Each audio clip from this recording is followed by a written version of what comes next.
What's good, racing world? This is Matt Dobbs, aka Mr. Matt Racing, here to bring you a new edition of Fast Friday.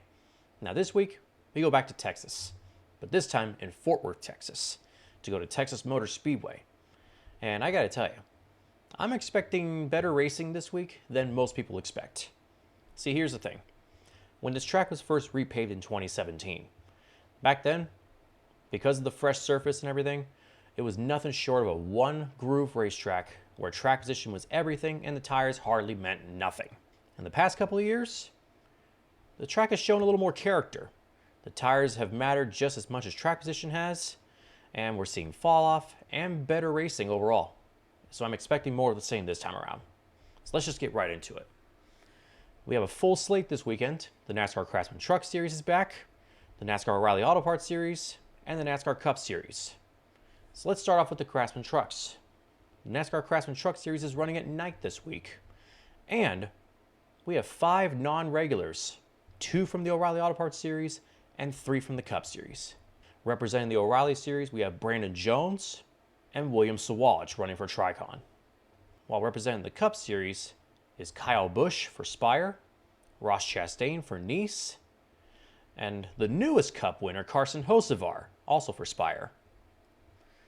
Now, will a non-regular win this week's truck race?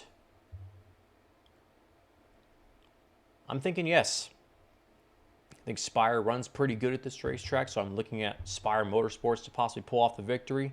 But then again, Tricon Garage has really hit on all cylinders the last few years.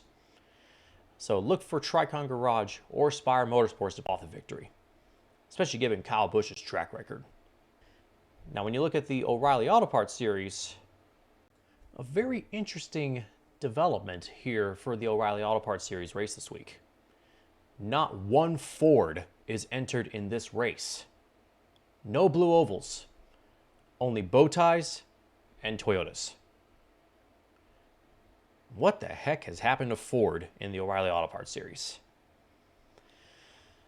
Well, the truth is, this started about a little over a decade ago. See, Ford used to be a real standout in the O'Reilly Auto Parts Series. They had teams like Roush Fenway Keselowski Racing and Team Penske fielding cars in that series. Now, those two organizations have since shut down their O'Reilly programs in recent years. And the Haas factory team, who were the 2 lone full-time Fords last season, switched back to Chevrolet for this season.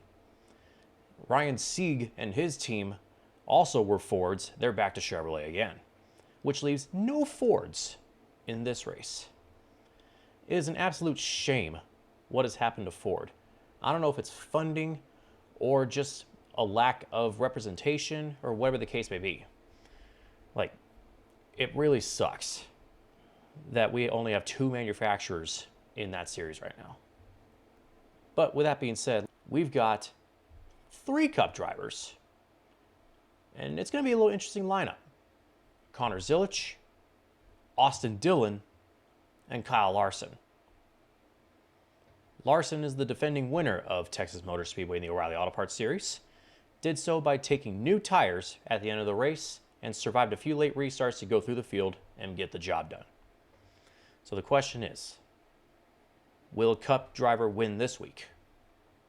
More importantly, will Junior Motorsports win again this week? Because Zilisch and Larson are both running for Junior.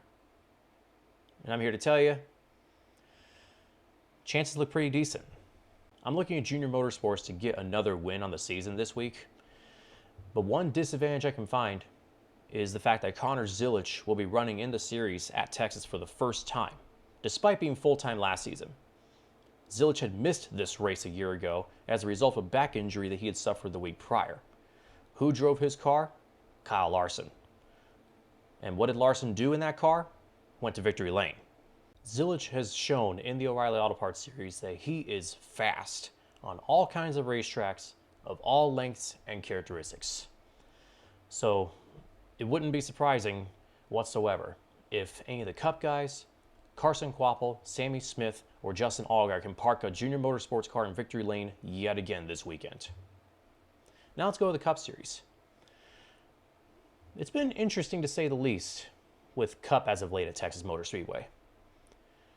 I was talking about the Fords not having a single car in the running order whatsoever for O'Reilly this weekend. Chevrolet has really dominated in recent years at Texas Motor Speedway.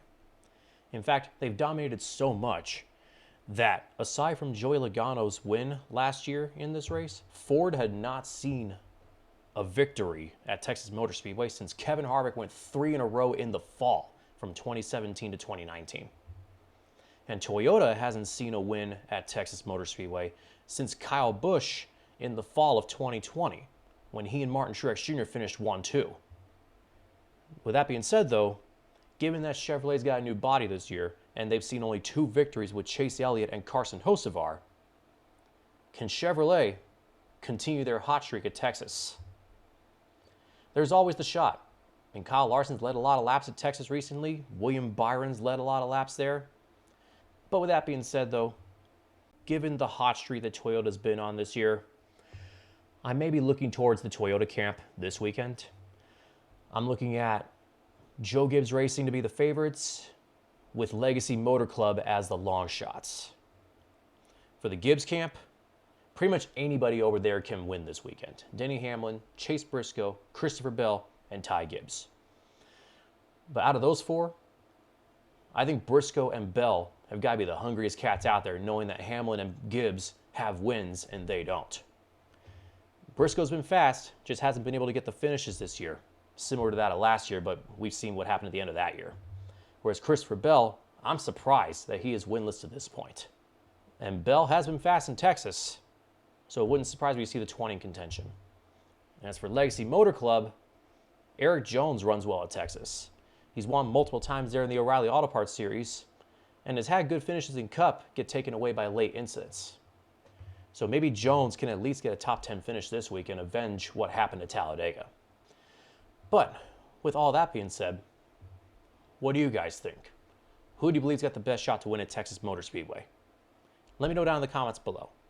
While you're at it, leave a like, share this video, subscribe for more content, totally free, greatly appreciate it, totally helps me out. And don't forget to hit the little bell that notifies you when I upload.